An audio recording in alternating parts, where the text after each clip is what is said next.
Assalamualaikum warahmatullahi wabarakatuh. Anak-anak yang soleh dan soleha, bertemu lagi dengan Pak Ade dalam pembelajaran PAI, Pendidikan Agama Islam untuk kelas 4 SD. Penggunaan buku untuk pelajaran PAI masih menggunakan buku Senang Belajar Agama Islam dan Budi Pekerti penerbit Erlangga.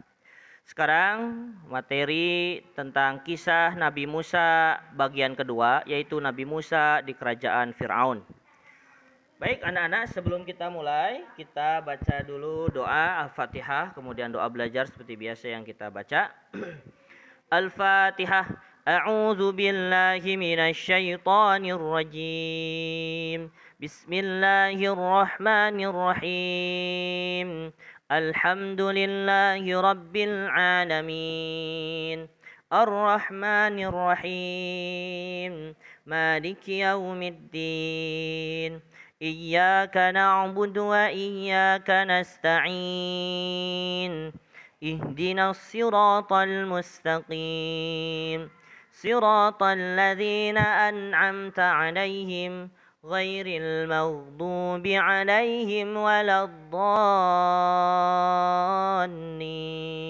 آمين بسم الله الرحمن الرحيم اللهم افتح علينا حكمتك وانشر علينا من خزائن رحمتك يا أرحم الراحمين اللهم نور قلوبنا بنور هدايتك كما نورت الأرض بنور شمسك أبدا أبدا رب اشرح لي صدري ويسر لي أمري واحلل عقدة من لساني يفقه قولي يا فتاه يا عليم.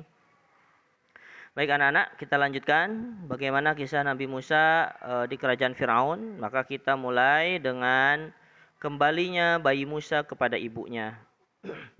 Setelah berlalu beberapa saat, sedang Asyah menggendong bayi Musa dengan penuh kegembiraan. Namun ibu Nabi Musa menangis dengan sedihnya. Hatinya kosong terhadap urusan dunia selain urusan Musa. Maka Asyah merasakan perlunya anak ini disusukkan. Ia pun segera menghadirkan ibu susu untuk menyusukannya dan mengurusnya. Sehingga datanglah sejumlah ibu susu ke istana untuk menyusukannya. Tetapi bayi Musa menolak semuanya. Hal ini membuat penghuni istana sibuk memikirkannya, dan berita ini tersebar di kalangan manusia. Sehingga saudari Musa mengetahui hal itu, ia pun pergi ke istana dan menemui Aisyah istri Fir'aun dan memberitahukan bahwa ia mengetahui ibu susu yang cocok untuk anak ini. Maka Aisyah pun bergembira sekali dan meminta kepadanya agar ibu susu itu dibawa segera ke hadapannya. Selanjutnya, saudari Musa pun pulang dan menemui ibunya yang sedang dalam keadaan menangis karena kehilangan anaknya. Lalu saudari Musa memberitahukan hal yang terjadi antara dirinya dengan istri Fir'aun, sehingga tenanglah ibu Nabi Musa dan lega hatinya. Ibu Nabi Musa pun pergi bersama putrinya ke istana Fir'aun. Ketika telah masuk ke istana dan menemui istri Fir'aun, maka ibu Nabi Musa segera menyodorkan susunya bagi Musa. Bayi Musa segera menyusu hingga kenyang. Lalu Aisyah meminta ibu Musa untuk tinggal di istana, tetapi ia menolak karena ia mempunyai suami dan anak-anak yang perlu dilayaninya. Maka Aisyah pun melepas bayi Musa itu bersama ibu itu yang tak lain adalah ibu Musa sendiri. Ibunya membawa bayinya ke rumah tempat Musa dilahirkan dengan hati yang penuh kebahagiaan. Di samping ia memperoleh upah dari istana, demikian pula nafkah dan pemberian lainnya. Sehingga hiduplah Nabi Musa dengan ibu dan ayahnya serta saudarinya. Saat Musa telah kembali ke istana Fir'aun, maka keluarga Musa telah mendidiknya dengan pendidikan yang baik. Sehingga Nabi Musa tumbuh seperti anak raja dan pemerintah, yaitu sebagai orang yang kuat, pemberani dan berpendidikan. Ketika itu Bani Israel menjadi lebih terhormat karena dari kalangan mereka yang menyusukkan Musa. Musa di masa dewasa, Demikianlah Nabi Musa alaihissalam menjadi dewasa sebagai seorang yang kuat dan pemberani.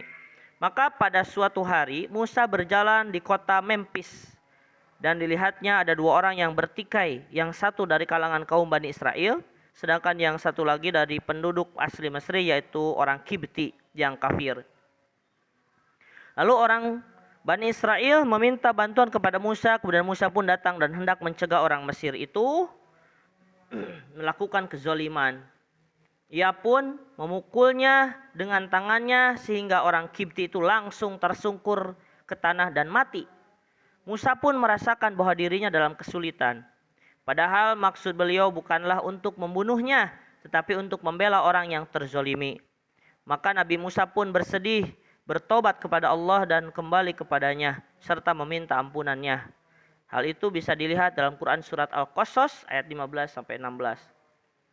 Akan tetapi berita itu ternyata sudah tersebar luas di kota itu dan orang-orang Mesir mencari-cari siapa pembunuhnya untuk menghukumnya. Tetapi mereka tidak mengetahuinya. Hari pun berlalu dan saat Nabi Musa berjalan di kota itu, ia pun menemukan orang Bani Israel yang pernah dibelanya bertengkar lagi dengan orang Mesir dan meminta bantuan lagi kepada Nabi Musa alaihissalam. Namun Musa marah terhadap permintaannya itu. Ia pun maju untuk melerai pertikaian, tetapi orang Bani Israel itu pun mengira bahwa Musa hendak mendatanginya untuk memukulnya karena marah kepadanya. Ia pun berkata, "Wahai Musa, apakah kamu bermaksud hendak membunuhku sebagaimana kamu kemarin telah membunuh seorang manusia?" Mendengar kata-kata itu, maka orang-orang Mesir pun mengetahui bahwa yang membunuh orang Kipti itu adalah Nabi Musa alaihissalam. Maka tentara Firaun mulai berpikir tentang hukuman yang harus ditimpakan kepadanya. Lalu ada seorang yang datang kepada Nabi Musa menasihatinya agar ia pergi dari Mesir.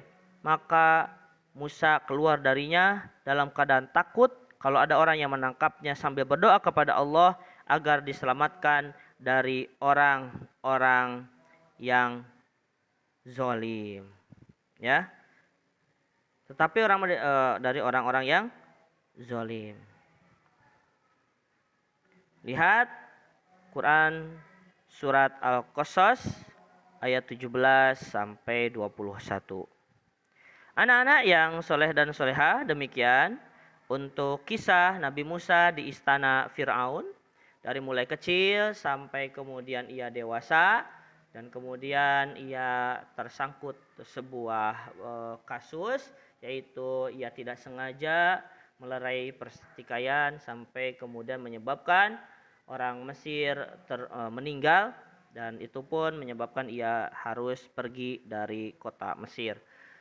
Bagaimana kisah selanjutnya? Insya Allah akan disambung dalam pertemuan yang akan datang. Tugas bagi kalian adalah tolong catat Quran surat Al-Qasas ayat 17-21 berserta artinya. Demikian anak-anak yang soleh dan soleha, terima kasih atas perhatiannya. Al-afu minkum, wassalamualaikum warahmatullahi wabarakatuh.